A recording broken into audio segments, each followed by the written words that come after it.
बिस्मिल्लाहिर्रहमानिर्रहीम। अस्सलाम वालेकुम फ्रेंड्स, उम्मीद है कि सब दोस्त खैरियत से होंगे। सब दोस्तों को मैं अपने चैनल में खुशामदीद कहता हूँ। तो फ्रेंड्स, आज मैं आप लोगों के लिए चावल के आटे, मैदे और गोंद के लड्डू की रेसिपी लेकर हाजिर हुआ हूँ। फ्रेंड्स, अगर आपकी कमर में दर्द हो, जोड़ों का दर्द हो या कमज़ोरी की वजह से जिस्म में दर्द हो तो इस रेसिपी के लड्डू बनाएं और इनको इस्तेमाल करें। ये लड्डू ज़्यादा तादाद में बनाकर आप तकरीबन 2 माह तक रख सकते हैं। आप इसको रोज़ाना रात को सोने से पहले नीम गर्म दूध के साथ ज़रूर इस्तेमाल करें। इंशाअल्लाह 1 माह के इस्तेमाल से आपको ज़रूर फ़ायदा होगा। तो फ्रेंड्स, अब बढ़ते हैं अपनी रेसिपी की तरफ। फ्रेंड्स, मैंने अपनी प्यारी सी देगची चूल्हे के ऊपर रख दी है और अब इसमें शामिल करते हैं चावल का आटा 500 ग्राम और मैदा 500 ग्राम।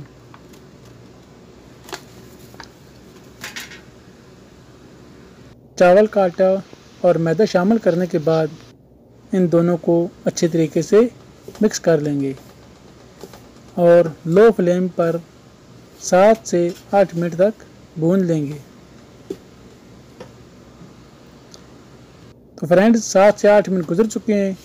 अब इसमें शामिल करते हैं गोंद। गोंद जो है आप कोई भी यूज़ कर सकते हैं, लेकिन मैंने यहाँ पर जो फुलाई है उसकी गोंद इस्तेमाल की है। फुलाई का दरख्त भी आप देख सकते हैं। फुलाई के दरख्त के बेशुमार फ़वायद हैं। इसकी गोंद को भी इस्तेमाल कर सकते हैं और इसकी मसवाक भी इस्तेमाल करते हैं।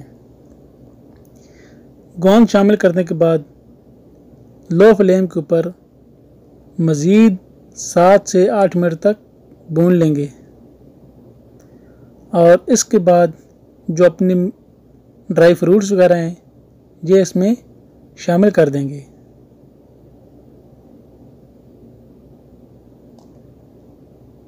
ड्राई फ्रूट शामिल करने के बाद तमाम अज्जा को अच्छे तरीके से मिक्स करेंगे।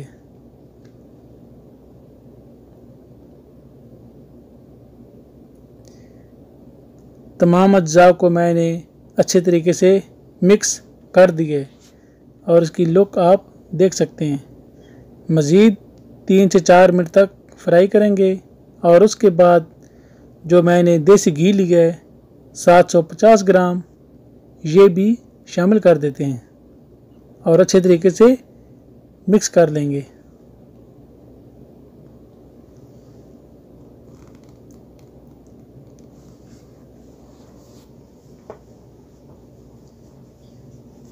तो मैंने 750 ग्राम घी इसके अंदर डाल दिया था, लेकिन वो थोड़ा कम था, इसलिए मैंने थोड़ा और शामिल किया है। इनको मज़ीद अच्छे तरीके से मिक्स करेंगे। फ्लेम आपने लो ही रखनी है। अब शामिल करते हैं 1000 ग्राम शुगर।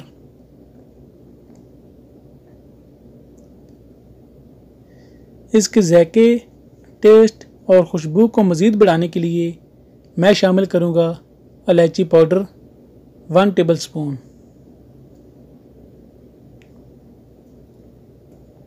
मज़ीद 2 से 3 मिनट तक पकाने के बाद हमारी रेसिपी की बहुत ही प्यारी लुक आ चुकी है। आप इसकी लुक देख सकते हैं कि माशाल्लाह बहुत ही प्यारा और दानेदार हमारा मटेरियल तैयार है।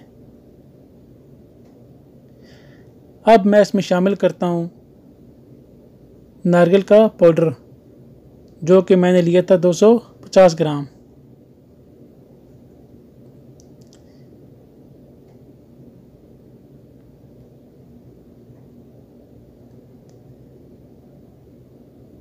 $250 ग्राम नारियल इसके अंदर शामिल करने के बाद तमाम अज्जा को अच्छे तरीके से मिक्स कर लेंगे और मज़ीद 2 से 3 मिनट के लिए पकाएंगे। तो फ्रेंड्स, 2 से 3 मिनट गुजर चुके हैं और रेसिपी हमारी तैयार हो चुकी है। अब हम इसको चूल्हे से नीचे उतारेंगे और ठंडा होने के बाद इस तरह हाथों की मदद से पिन्नियाँ बना लेंगे। ये मैंने 6 पिन्नियाँ बना के आपके सामने रखी हैं। ऐसा ऐसा सब बना लेंगे और उसके बाद हम इसको खा सकते हैं। तो फ्रेंड्स देखिए, मैंने सब जो पिन्नियाँ हैं या लड्डू हैं मैंने तैयार कर लिए हैं। तो फ्रेंड्स, अगर आपको ये मेरी रेसिपी अच्छी लगी है तो लाइक, शेयर और कमेंट ज़रूर कीजिएगा और मज़ीद हमारी हौसला अफजाई के लिए हमारे चैनल को भी सब्सक्राइब कर दें ताकि मेरी नई आने वाली तमाम वीडियो आपको बर वक्त मिलती रहें। मिलेंगे इंशाल्लाह नेक्स्ट किसी और वीडियो में। मुझे दीजिए इजाज़त। अल्लाह हाफिज़। पाकिस्तान जिंदाबाद।